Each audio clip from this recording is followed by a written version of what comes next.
जो मैंने नॉनवेज खाइबा पसंद करती से तो देसी चिकेन बहुत ही पसंद होइतिबो। मु आज आपण मानक पई से देसी चिकेन गोटे सुंदर रेसिपी नहीं आसी।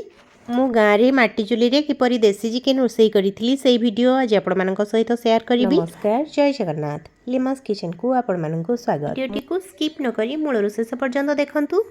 मु जेहेतु आज देसी चिकेन बनाउची सेति मुझे प्रथम 4-5टी पियाज को काटिक नहीं सहित नहीं अदा रसुण को मु पेस्ट कर नेबी। सहित नहीं किसी गुंड मसला सहित गोटा गरम मसला टमाटो 2टा आलू एवं धनिया पत्र। प्रथम आम ये चिकेन को भल भाव में धोईकी लुण हलदी सोरिष तेल देकी गोलैकी किसी समय रखी नबा। वीडियोटी को स्किप न करी मूल शेष पर्यंत देखंतु। वीडियोटी जदि भल लगे मो चैनल को सब्सक्राइब करंतु, वीडियो को गोटे लाइक करंतु, बेल आइकन को प्रेस करंतु। सेमिति हेले मो जे कोनोसी वीडियो अपलोड करी तार प्रथम नोटिफिकेशन आपण मानक पाखरे पहुँचो। मुझे प्रथम चुली लगे से अल्प किसी सोरिष तेल देला से आलू को दे नहीं। प्रथम आम ये आलू को भाजी नबा। आलू को आम दुईपट साइड्रु भल भाव में भाजी नबा। तापर आम मसला कषिबा।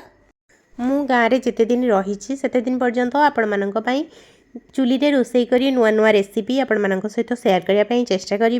ये आलू आमर दुईपट साइड्रु भल भाव में भाजी हो गलानी। मु एबे आलू को बाहर करिकी तेल रे एबे पकई नहीं गोटा गरम मसला। तापरे से ऐड करिछि पियाज। गोटा गरम मसला रे मु दालचीनी गुजराती अलैच एवं स्टार फूल गोटे सहित अल्प किसी गोलमरीच ये सब को नहीं। आपण चाहिए मार्केट रे मिलुथुवा पैकेट गरम मसला मध्य नहीं पारिबे। एठी हमें पियाज को भल भाव में भाजिकी नबा। देखंतु मोर मध्य पियाजर पूरा कलर चेंज हो गलानी, पूरा गोल्डन ब्राउन कलर आसी गलानी। एबे हमें से ऐड करबा काटिक रखिथिबा टमाटो। मु एठी 2टी मीडियम साइज रो टमाटो नेइथिली। मु एठी चिकेन पूरा 1 किलो नेइछि। देसी चिकेन रो टेस्ट पूरा अलगा। तापरे आमे चुली रे जेहेतु रांधुचंदी चुली रो रोसई रो टेस्ट तो पूरा अलगा। एठी देखंतु टमाटो मोर मध्य टिके सिझी आसलानी। मु एबे से ऐड कर देइछि लूण को। तापरे से ऐड करबा हळदी गुंड, लंका गुंड 1.5 बड़ चामच, ता सहित धनिया गुंड 1.5 बड़ चामच। सब मसला गुंड को देला परे आमे सेथिरे ऐड करिदबा अल्प टिके पानी दबा द्वारा मसला हमर जळिबो नाही। आमे जेहेतु प्रथमरु चिकेन ले लूण हळदी गोळै नेथिले सेथिपई आपण केवल मसला एवं झोल पई लक्ष्य करिकि लूण ऐड करिवे। मसला को टिके समय कषि सारिला परे जेतेबेले मसला रु टिके पानी सुखी आसीबो तापरे आमे सेथिरे ऐड करिबा अदा रसुण पेस्ट को। अदा रसुण पेस्ट को ऐड कला परे आमे सेथिरे ग्राइंडर जार को धोईकी अल्प टिके पानी दे दबा। तापरे मसला को आमे भल भाबरे कषिबा। जेहेतु आमे चुली रे रोसई करूचंती सेथिपई मसलार पानी बहुत जल्दी सुखी जाई थाए। मु सेथिपई टिके अधिका पानी दे नेछि। आपण जदि गैस रे रोसई करचंती ताहले अल्प पानी देले चलिबो मसला कषिबा अनुसार। मु जेहेतु चुली रे बनौछि सेथिपई टिके अधिका पानी दे नेछि। आमे इठी मसला को भल भाबरे कषिबा। मसला जिते भल भाव में कषिबा आमर चिकेन रो टेस्ट सेते भल आसीबो। मु एठी आपण मानकु गोटे कथा कहया पई चाहेबी, जदि आपण माने प्रथम थर मो वीडियो देखुचंती ताहले मो चैनल को सब्सक्राइब करंतु, वीडियो को गोटे लाइक करंतु। आपण मानक भल पाइबा पाइले ही मु आगो को जाई परिबी। जो माने मते बहुत सारा भल पाइबा दउचंती सेमानंक पई हृदयरु बहुत सारा भल पाइबा। एठी देखंतु मोर मसला भल भाव में कषि हो गलानी। तापरे मु सेथिरे ऐड कर देइछि चिकेन को देला परे मसला सहित चिकेन को भल भाव में गोलैबा।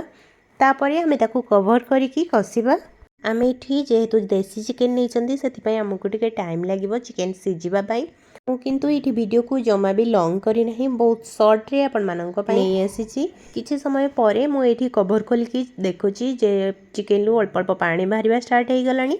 एबे हमें आउ थरे ताकू एपट सेपट करिकि गोळै नबा। तापरे ताकू पुणी थरे कवर करी नबा। मु एबे एठी ऐड करी निथली मीट मसला, किंतु वीडियोटी मोर स्किप हो जाइछि।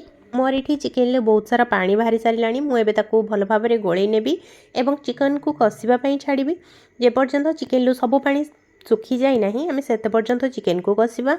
जदि एठी आपण मानकर चिकेन ले पानी बेसी बाहरु नाही, देसी चिकेन आपण बनाउजंती ताहले निश्चय एथिरे टिके पानी देई नियंतु। अल्प टिके पानी देई नेले चिकेन आउ तळु लागिबो नाही। हमर कषा बहुत भल भाव में रेडी हिजिबो। चिकेन मध्य भल भाव में सिझी जिवो। आपण माने एठी देखि तो जानि पारुथिबे मु बारंबार कवर खोलिकी चेक करूची एवं गोळै चलीची। बारंबार कवर खोलिकी चेक करबा द्वारा चिकेन हमर जमा भी तळे लागि जिवो नाही, सेथिपई मु बारंबार चेक करूची। जेहेतु मुझे देसी चिकेन नहीं से मुझे मीट मसला यूज करी आपण मैंने चाहिए मीट मसला बदल चिकेन मसला नहीं पारे। ये चिकेन लू पूरा पानी सुखी जाइए कषा आमर पूरा रेडी हो जाइए। चिकेन ये आमर पूरा पाखापाखि सीझी आसला। मुझे आड कर आलू को देलापर मुझे आउ थे भल भाव गोले नहीं एवं किसी समय भल भाव कषिला आउ थे तापर आम से आड करवा पानी मुझे गरम पानी कर गरम पानी दबा द्वारा तरकारी बहुत जल्दी हो आमको आ तरकारी रे पानी फुटापी टाइम बेसी लगे ना से मु गरम पानी दे नहीं। आपड़ चाहिए ये ठंडा पानी नहीं पारे किंतु गरम पानी देले तरकारी टेस्ट टी अधिका भल लगे से मुझे गरम पानी नहीं जाइए।